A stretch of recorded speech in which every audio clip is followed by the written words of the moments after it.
Dicen que la familia es sagrada, pero yo aprendí de la forma más cruel que, a veces, lo que más te hiere no es un extraño, sino la sangre que comparte tu apellido.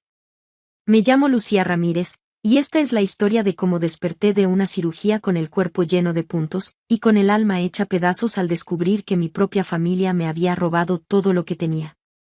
Y no solo eso. Cuando intenté defenderme, me demandaron por contarlo. Todo empezó la mañana después de la operación. Me desperté mareada, con la boca tan seca que parecía que había tragado arena. La luz del hospital me cegaba y sentía un dolor punzante en el costado. El mundo iba más lento que yo, como si mis pensamientos aún estuvieran atrapados en la anestesia. Para distraerme, como siempre, cogí mi móvil. Entré a la app del banco sin pensar, casi por costumbre. Pero en cuanto vi la pantalla, sentí un frío que me bajó por la columna. Saldo disponible, 17,40 €. Parpadeé. Cerré la app. La abrí otra vez. Comprobé el número de cuenta. Nada cambió. Mis 102.000 € de ahorros, 10 años de dobles turnos, de fiestas perdidas, de vacaciones sacrificadas, habían desaparecido. Me temblaron las manos. Un pitido empezó a sonar en el monitor cardíaco, pero yo apenas lo escuchaba.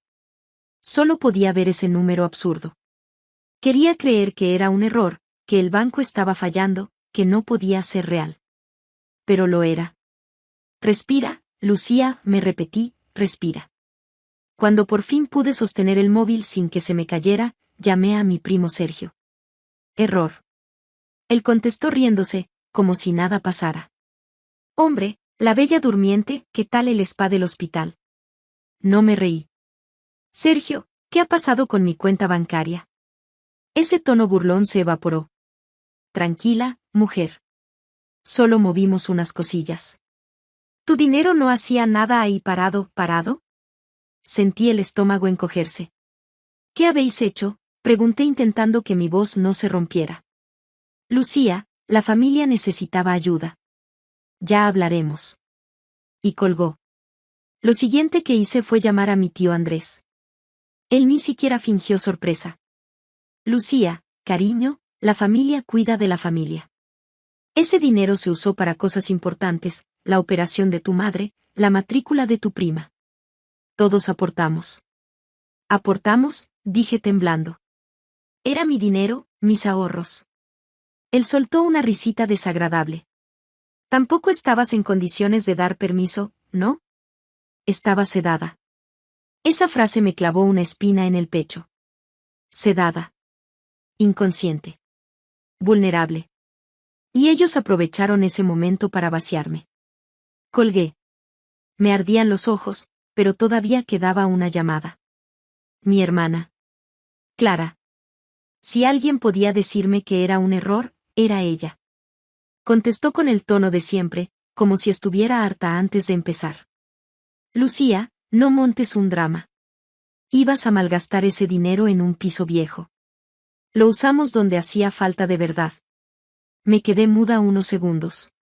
Malgastar, era mi casa, mi vida. Qué egoísta eres. Esa palabra me atravesó como un cuchillo. ¿Egoísta? Yo, que trabajé fines de semana enteros, que pagué medicinas, que cuidé de nuestra madre cuando nadie más lo hizo. Egoísta. Colgué sin decir adiós. Y ahí, tumbada en esa cama de hospital, con el cuerpo abierto aún por dentro y la dignidad hecha polvo, me di cuenta de algo: si me quedaba callada, me rematarían. Esa misma noche, con las manos temblando, publiqué todo en un foro: capturas de pantalla, movimientos bancarios, mensajes. No puse nombres completos, pero conté la verdad. Y explotó. Miles de personas comentando, apoyándome, diciéndome que no estaba loca, que lo que me habían hecho era un robo y una manipulación indignante. Y cuando pensé que nada podía ponerse peor, llamaron a mi puerta. Un hombre trajeado, expresión seria, me entregó un sobre. Una demanda. Por difamación. No solo me habían robado mientras estaba inconsciente, también querían silenciarme. Pero no entendieron una cosa: yo ya no era la mujer que entró a esa cirugía. Y la guerra acababa de empezar. Cuando recibí aquella demanda, Sentí como si alguien me hubiese arrancado el aire del pecho. Difamación. Calumnias. Daños morales. Yo, despeinada, aún con los puntos frescos de la cirugía, mirando un papel que decía que yo había arruinado la buena reputación de mi familia. La buena reputación. Qué irónico. Me quedé sentada en la cama, con ese sobrepesado en las manos, pensando si de verdad tenía fuerzas para pelear. Pero entonces recordé la voz de Sergio riéndose. La risa seca de mi tío Andrés. El egoísta de mi hermana Clara. Y algo en mí hizo clic. No iba a dejar que me pisaran más. Así que empecé por donde empiezan los que no tienen dinero, un centro de ayuda legal gratuita. Entré cojeando, con la ropa aún demasiado floja porque había perdido peso después de la operación. La recepcionista, una chica llamada Carla, me atendió sin levantar mucho la mirada, como si ya estuviera acostumbrada a tragedias ajenas. Pero cuando le expliqué lo que había pasado, levantó la cabeza, los ojos bien abiertos. ¿Cómo que te robaron mientras estabas en cirugía, y encima te demandan? Asentí. Hubo un silencio tenso antes de que dijera, un momento. No te vayas. Se levantó y volvió con una mujer bajita, pelo rizado, mirada afilada y paso seguro, como si caminara rompiendo el suelo. La abogada Elena Álvarez. O como todos la llamaban allí, Nena. Cuéntamelo todo, dijo, sacando una libreta amarilla. Y así lo hice. Le mostré capturas, saldo antes y después, horas exactas de las transferencias, los mensajes donde Sergio bromeaba sobre contratar un payaso para entretenerme después de la operación. Sus ojos se endurecieron. Esto no es un malentendido, Lucía. Esto es premeditación. Aprovecharon tu vulnerabilidad estando hospitalizada. Es grave. Sentí un nudo en la garganta, pero esta vez no era miedo. Era confirmación. No estaba loca. Sí me habían traicionado. Cuando salí de su oficina, el aire frío de la calle me golpeó de lleno, como si me recordara que estaba sola en una guerra que no había pedido. Esa noche, con el pitido constante de la lavandería del piso de abajo, porque sí, había tenido que alquilar un cuartucho encima de una lavandería, me senté ante la mesa plegable que hacía de escritorio y empecé a recopilar todo. Archivos. Correos. Fotos. Fechas. Era como coser una herida desde dentro. Mientras mi cuerpo se recuperaba, yo construía mi caso pieza por pieza, como si ordenar la verdad fuera también ordenar mi vida destrozada. Pasaron 2 semanas. Luego un mes. Mi cicatriz ya no dolía, pero la traición, esa seguía supurando. Y justo cuando pensé que nada más podía sorprenderme, la situación explotó. Uno de mis posts anónimos sobre mi caso en un foro español se volvió viral. La gente empezó a compartirlo en TikTok, en hilos de Twitter, hasta algunos podcasts de True Crime querían entrevistarme. Pero yo me mantuve en silencio. No buscaba fama. Buscaba justicia. Eso sí, mi silencio les dolió más que cualquier mensaje. Sergio empezó a publicar stories diciendo, no os creáis todo lo que veis por internet. Hay gente que solo quiere atención. Mi tío Andrés dijo a la prensa local que yo estaba emocionalmente inestable. Y mi hermana Clara dijo que yo siempre había tenido problemas para gestionar el dinero y la frustración. Me llamaron de todo, menos lo que realmente era, una víctima. Pero yo no respondí. Ni una palabra. De vez en cuando abría un vídeo o un comentario, veía cómo intentaban manipular la narrativa, y sonreía por dentro. Porque seguían cometiendo el error más grande, pensar que yo estaba indefensa. Un día, mientras clasificaba documentos, Nena me llamó con voz seria. Lucía, tienes que escuchar esto sentada. Me dejé caer en la silla. Hemos revisado las finanzas de tu tío. Las transferencias de tu cuenta, sí, las compartió entre Sergio, Clara y él. Pero 2 semanas después, Andrés envió 45.000 euros a una cuenta offshore. Me quedé muda. Eso significa. Significa que no solo te robaron. Lavaron tu dinero. Eso es delito federal. Robo agravado y evasión fiscal. Cerré los ojos. No sabía si reír, llorar o gritar. ¿Y qué hacemos?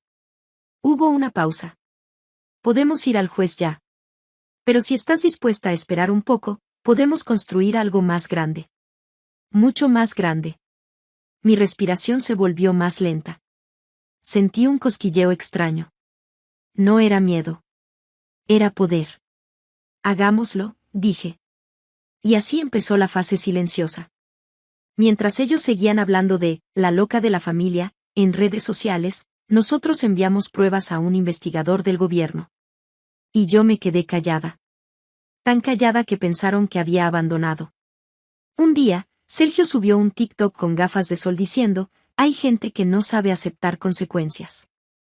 Yo, desde mi cuartito sobre la lavandería, lo vi sin pestañear. Y pensé, cuando le das suficiente cuerda a la verdad, no te ahorca a ti. Arrastra a quien la merece. 2 semanas después, llegó el golpe. Estaba en la oficina de Nena, revisando documentos, cuando llamaron a la puerta. Un hombre con traje gris, identificador oficial, voz firme. Señorita Ramírez, hemos confirmado fraude bancario, evasión de impuestos y manipulación de registros a nombre de Andrés Torres. Vamos a emitir citaciones para los otros implicados. Sus declaraciones no coinciden con la actividad bancaria. Me mareé. Van a por todos. Familia o no, señores, esto es una red criminal. Nena me puso una mano en el hombro. Lucía, lo conseguimos. No sabía si reír, llorar, abrazarla o salir corriendo por la calle gritando. Lo único que supe fue que algo dentro de mí, algo hundido, algo roto, de repente volvió a respirar. Y así, con el gobierno involucrado, con mi familia acorralada y con la verdad a punto de estallar en la corte, llegó el día del juicio. Yo entré vestida de negro. No por luto, no, sino porque quería que ellos recordaran que ya no era la mujer que podían callar. Y lo que ocurrió dentro de esa sala, cambió todo. Para siempre. El día del juicio olía a madera vieja, a aire frío y a tensión contenida. Entré al edificio sin temblar, con la cabeza alta y un vestido negro sencillo. No era luto. Era una declaración, la Lucía que una vez le suplicó amor estaba muerta. A mi lado caminaba Nena, mi abogada, firme como un bisturí afilado. Al entrar en la sala, los vi. Sergio, cruzado de brazos, con esa sonrisa falsa, como si nada pudiera tocarlo. Mi tío Andrés, pálido y con la mirada clavada en la mesa. Clara, mi hermana, ni siquiera me miró. Su abogado, un hombre de cana ciego demasiado grande para su traje, abrió la sesión hablando de reputación dañada, privacidad violada, y la necesidad de proteger el buen nombre de la familia Torres. Yo no dije una palabra. No hacía falta. Entonces Nena se levantó. Su señoría, hablemos de reputaciones. La de una mujer que, mientras estaba inconsciente en una mesa de quirófano, fue despojada de todos sus ahorros. La de una víctima que solo contó la verdad. Y la de unos demandantes que cometieron delitos financieros documentados y comprobados. Y así empezó el desfile de pruebas. Estados de cuenta, movimientos bancarios, capturas de pantalla. Pero lo peor fueron los mensajes. Los pusieron en la pantalla grande, uno tras otro, como cuchillos. Sergio escribiendo, a ver si ni se entera. Aún está drogada. Mi tío Andrés respondiendo, ella siempre ha sido blanda. Nos perdonará. Clara, mi hermana, diciendo, ¿para qué quiere ese dinero si ni hijos tiene? Se lo gastaría en tonterías. Una mujer en el público dejó de masticar su chicle. El juez levantó las cejas. Yo respiré hondo. Nena me miró y dijo, Lucía, ¿puedes contarle al jurado qué recuerdas de ese día? Tragué saliva y hablé con voz clara. Recuerdo que tuve miedo de no despertar de la cirugía. Y cuando abrí los ojos, descubrí que las personas en quienes más confiaba habían vaciado mi futuro mientras yo estaba abierta en una mesa de hospital. Clara por fin me miró. Y por primera vez, vi miedo. El abogado de mi familia saltó, manipulación emocional, testimonio sesgado. El juez lo cortó con una frase que todavía me da escalofríos, manipulador fue lo que su familia hizo. Durante un momento, todo quedó en silencio. Entonces, Nena se puso de pie de nuevo. Su señoría, antes de cerrar, Hemos recibido confirmación federal de delitos cometidos por los demandantes. Fraude, evasión fiscal y lavado de dinero. Sergio palideció. Clara abrió la boca sin emitir sonido. Mi tío Andrés cerró los ojos, como si supiera que su mundo acababa de derrumbarse. Nena continuó, por lo tanto, pedimos desestimar esta demanda y abrir una investigación penal contra ellos. El juez bajó el mazo. Demanda desestimada con prejuicio. Las pruebas quedan registradas. Y ya está. La sala se vino abajo en murmullos. Yo me puse de pie lentamente. Miré a mi familia. Los mismos que se rieron cuando pregunté, ¿dónde está mi dinero? Y dije con voz baja, pero firme, me robasteis cuando estaba inconsciente. Ahora estáis bien despiertos, y es vuestro turno de pagar. Afuera, las cámaras me rodearon. ¿Te arrepientes de haber contado tu historia?, preguntó un reportero. Los miré directo. Me arrepiento de haber confiado en personas que usaron mi amor como tarjeta de débito. Aquella noche llegué a mi cuartito sobre la lavandería, me dejé caer en la cama y cerré los ojos. Por primera vez en meses, dormí sin pesadillas. Pero por la mañana, el mundo me golpeó otra vez. Clara había creado un GoFundMe. Ayúdanos a luchar contra la injusticia, decía el título. Increíble. Los comentarios estaban divididos. Algunos le creían. Otros no. Pero uno me hizo sonreír. Lucía les avisó, solo creyeron que ella iba a callarse para siempre. Le di me gusta. Porque sí. Por fin habían aprendido que el silencio también tiene límite. Y entonces llegaron las citaciones. La primera en caer fue Clara. La detuvieron en pleno gimnasio, con mallas rosas y el ego inflado. Gritó sobre derechos civiles, mientras la gente grababa con sus móviles. Sergio se entregó solo, pero antes subió una selfie desde la comisaría, con boquita de pato, poniendo, inocente hasta que se demuestre lo contrario. Increíble. Mi tío Andrés intentó huir. Pero el FBI no juega. Lo encontraron en un apartamento alquilado en Portugal, haciéndose pasar por un inversor retirado. Resulta que lo que me hizo a mí, ya lo había hecho antes. Yo no había sido su primera víctima. Solo fui la primera que gritó tan fuerte, que derribó el árbol entero.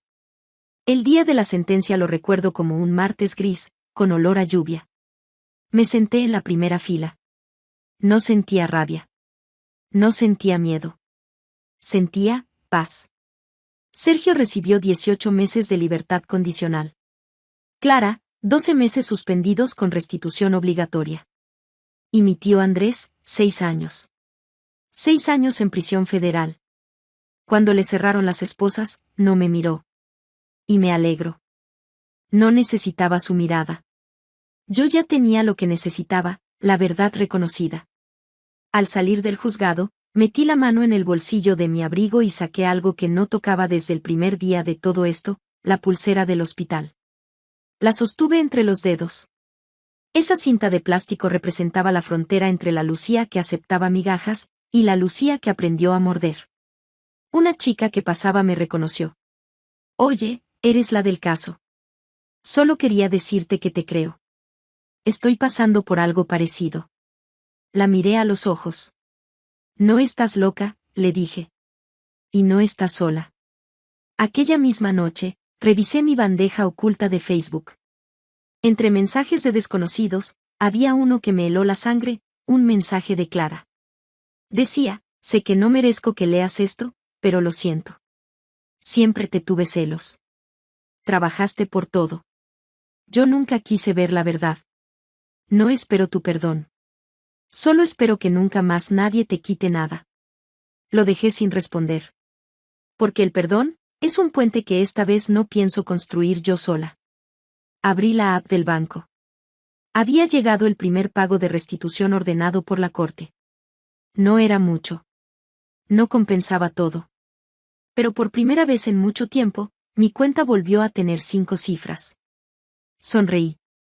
Porque sobreviví a la tormenta. Caminé por el fuego. Y descubrí algo poderoso, la familia no tiene derecho a destruirte solo porque compartís sangre. Mi nombre es Lucía Ramírez. Y esta vez, mi historia la conté yo. Si esta historia te ha tocado, si alguna vez te has sentido traicionada por alguien que decía quererte, cuéntamelo en los comentarios. Me encantaría leerte. Dale, me gusta, si valoras historias reales como esta, y no olvides suscribirte al canal para más relatos que te pondrán la piel de gallina. Gracias por escuchar, y nos vemos en el próximo vídeo.